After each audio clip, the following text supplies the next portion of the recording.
Okay, one other thing that God dropped was to do with like people's attitudes. In particular, God was pointing out Thom Yorke. Spoke quite a lot about Thom Yorke in my posts.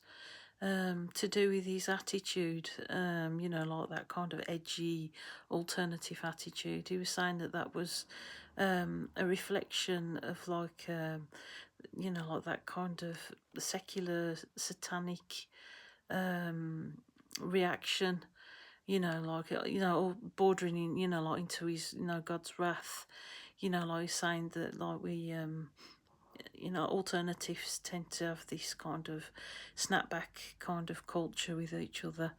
Um, and like I've watched one of the documentaries with Radiohead, and you can see that Thom Yorke is actually kind of struggling, kind of to get a handle on himself, and like doing life in general.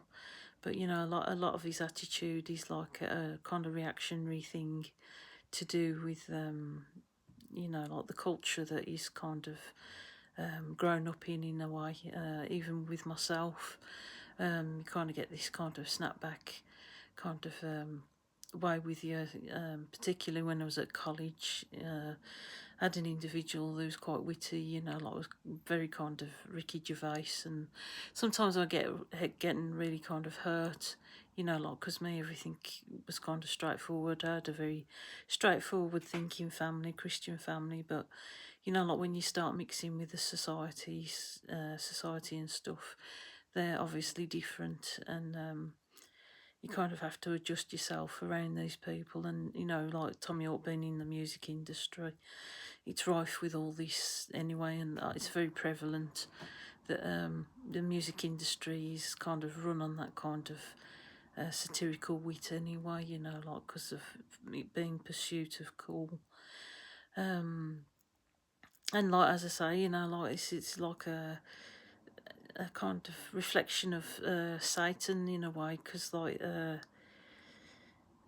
I don't know, that was the kind of thing, like as I say, wrath.